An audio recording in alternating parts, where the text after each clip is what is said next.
தாழ்ச்சி விண்ணகத்தின் திறவுகோல். தாழ்ச்சியின் மறு உருவம் திருமுழுக்கு யோவான்.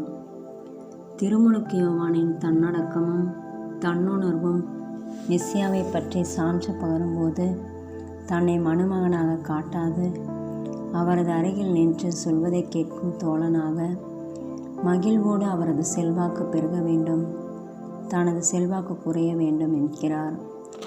இதுதான் கிறிஸ்துவின் பணியாளருக்குரிய செயல்பாடு. சீடன் ஒவ்வொருவருக்கும் இருக்க வேண்டிய மனநிலை. பெருமையும் பாராட்டும் தனக்கென்று தேடாமல் பிறருக்காக தேட வேண்டும் என்று தனக்கென்று கனவுகள் திட்டங்கள் தீட்டாது இறைவனின் திட்டத்தை கனவை நிறைவேற்றுகிறார் திருமுழுக்கு யோவான்.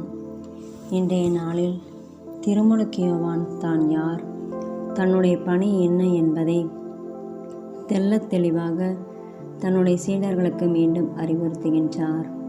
தான் ஒரு முன்னோடி, இஸ்ராயல் மக்களை தன்னுடைய மாபெரும் நற்செய்தியினால் தயாரிப்பதற்காக வந்தவர். எல்லாருடைய மக்களின் மனதிலும் வரவிருக்கின்ற மெசியாவிற்காக தயாரியுங்கள் என்று சொல்லி அழைப்பு கொடுத்தவர்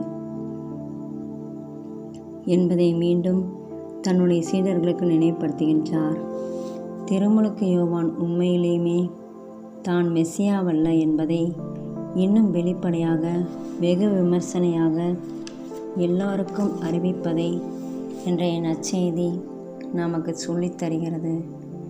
திருமுழுக்கு யோவானின் தீர்க்க தரிசன வார்த்தைகள் நம்முடைய இதயத்திலே எதிரொலிக்க வேண்டும்.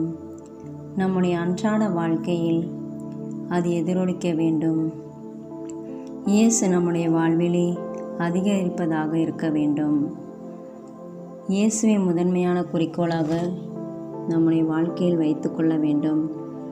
மனதையும் விருப்பத்தையும் தன்வயப்படுத்த இயேசுவை நமக்குள்ளே அனுமதிக்க வேண்டும். நம்முடைய வாழ்விலே இயேசுவை முதன்மைப்படுத்தினோம் என்றால் நம்மையும் இயேசு முதன்மைப்படுத்துவார். நாம் அவருக்குள் வாழ்கின்றவர்களாக இருக்க வேண்டும். அவர் நமக்குள் வாழ்கின்றவராக முழுமையாக நிறைந்திருக்கின்றவராக இருக்க வேண்டும். இதுதான் இயேசு நம் வாழ்வில் அதிகரிக்க விடுவது. நாம் அவருடைய சித்தத்தை நிறைவேற்றுகின்றவர்களாக வாழ்வது நம்முடைய முதன்மையான இலக்காகவும் விருப்பமாகவும் இருக்க வேண்டும். நம்முடைய வாழ்வில் இறைவன்தான் முதலிடம். இரண்டாவது நான் குறைய வேண்டும். நம்முடைய சொந்த விருப்பம், ஆசைகள், லட்சியங்கள், நம்பிக்கை எல்லாம் குறைய வேண்டும்.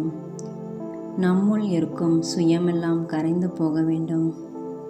அப்பொழுது தன்னலமற்ற வாழ்க்கை வாழ முற்பட வேண்டும். இயேசுவை நம்முடைய வாழ்விலே பிரதிபலிக்கின்றவராக, கடவுளை பிரகாசிக்கின்றவர்களாக வாழ வேண்டும் என்பதை இன்றைய நற்செய்தியின் வழியாக நமக்கு திருமுழுக்கு யோவான் அறிவுறுத்துகின்றார். பணிவு என்பது தாழ்மையின் சின்னமல்ல, அது ஒரு உயர்ந்த பண்பின் அறிகுறி என்பதை திருமுழுக்கு யோவான் தன் வாழ்வின் மூலம் வாழ்ந்து காட்டிவிட்டார்.